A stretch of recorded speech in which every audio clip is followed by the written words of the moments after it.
Après cela, Jésus parcourait la Galilée, car il ne voulait pas séjourner en Judée, parce que les Juifs cherchaient à le faire mourir. Or, la fête des Juifs, la fête des tabernacles, était proche.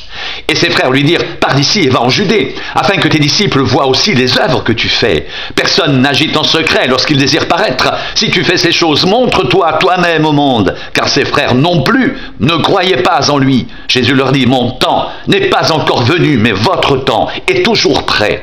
Le monde ne peut vous haïr. Moi, il me hait, parce que je rends de lui le témoignage que ses œuvres sont mauvaises. Montez-vous à cette fête. Pour moi, je n'y monte pas encore, parce que mon temps n'est pas encore accompli. Après leur avoir dit cela, il resta en Galilée. Lorsque ses frères furent montés à la fête, il y monta aussi lui-même, non publiquement, mais comme en secret. Les Juifs le cherchaient pendant la fête et disaient « Où est-il » Il y avait dans la foule une grande rumeur à son sujet. Les uns disaient « C'est un homme de bien », d'autres disaient « Non, il égare la multitude ». Personne, toutefois, ne parlait librement de lui par crainte des Juifs. Vers le milieu de la fête, Jésus monta au temple et il enseignait. Les Juifs s'étonnaient, disant « Comment connaît-il les Écritures, lui qui n'a point étudié ?» Jésus leur répondit « Ma doctrine n'est pas de moi, mais de celui qui m'a envoyé. Si quelqu'un veut faire sa volonté, il connaîtra si ma doctrine est de Dieu ou si je parle de mon propre chef. » Celui qui parle de son propre chef cherche sa propre gloire, mais celui qui cherche la gloire de celui qui l'a envoyé, celui-là est vrai, et il n'y a point d'injustice en lui. Moïse ne vous a-t-il pas donné la loi, et nul de vous n'observe la loi? Pourquoi cherchez-vous à me faire mourir? La foule répondit, tu as un démon.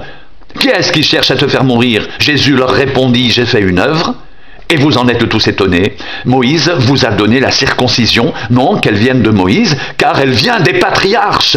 Et vous circoncisez un homme le jour du sabbat. Si un homme reçoit la circoncision le jour du sabbat, afin que la loi de Moïse ne soit pas violée, pourquoi vous irritez-vous contre moi? De ce que j'ai guéri un homme tout entier le jour du sabbat, ne jugez pas selon l'apparence, mais jugez selon la justice. Quelques habitants de Jérusalem disaient, n'est-ce pas là celui qu'il cherche à faire mourir? Et voici, il parle librement et ils ne lui disent rien. Est-ce que vraiment les chefs auraient reconnu qu'il est le Christ? Cependant, celui-ci, nous savons d'où il est, mais le Christ, quand il viendra, personne ne saura d'où il est. Et Jésus, enseignant dans le temple, s'écria, « Vous me connaissez et vous savez d'où je suis. Je ne suis pas venu de moi-même, mais celui qui m'a envoyé est vrai, et vous ne le connaissez pas. Moi, je le connais, car je viens de lui, et c'est lui qui m'a envoyé. » Il cherchait donc à se saisir de lui, et personne ne mit la main sur lui, parce que son heure n'était pas encore venue. Plusieurs parmi la foule crurent en lui et ils disaient, « Le Christ, quand il viendra, fera-t-il plus de miracles que n'en a fait celui-ci » Les pharisiens entendirent la foule murmurant de lui ces choses. Alors les principaux sacrificateurs et les pharisiens envoyèrent des huissiers pour le saisir. Jésus dit, « Je suis encore avec vous pour un peu de temps. Puis je m'en vais vers celui qui m'a envoyé. Vous me chercherez et vous ne me trouverez pas, et vous ne pouvez venir où je serai. » Sur quoi les Juifs dirent entre eux, « Où ira-t-il pour que nous ne le trouvions pas? Ira-t-il parmi ceux qui sont dispersés chez les Grecs et enseignera-t-il les Grecs? Que signifie cette parole qu'il a dite? Vous me chercherez et vous ne me trouverez pas, et vous ne pouvez venir où je serai. » Le dernier jour, le grand jour de la fête, Jésus se tenant debout s'écria, « Si quelqu'un a soif, qu'il vienne à moi et qu'il boive. Celui qui croit en moi, des fleuves d'eau vive couleront de son sein, comme dit l'Écriture. » Il dit cela de l'Esprit que devait recevoir ceux qui croiraient en lui, car l'Esprit n'était pas encore, parce que Jésus n'avait pas encore été glorifié. Des gens de la foule, ayant entendu ces paroles, disaient « Celui-ci est vraiment le prophète. » D'autres disaient « C'est le Christ. » Et d'autres disaient « Est-ce bien de Galilée que doit venir le Christ?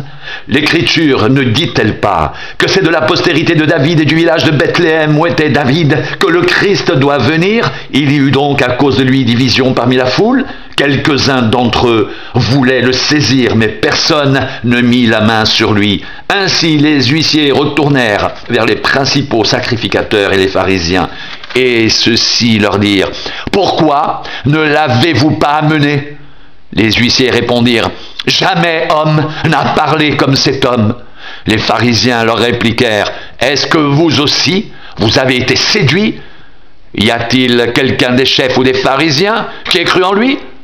Mais cette foule qui ne connaît pas la loi, ce sont des maudits. Nicodème, qui était venu de nuit vers Jésus, et qui était l'un d'entre eux, leur dit: Notre loi condamne-t-elle un homme avant qu'on l'entende et qu'on sache ce qu'il a fait? Ils lui répondirent: Es-tu aussi galiléen? Examine, et tu verras que de la Galilée il ne sort point de prophète. Et chacun s'en retourna dans sa maison.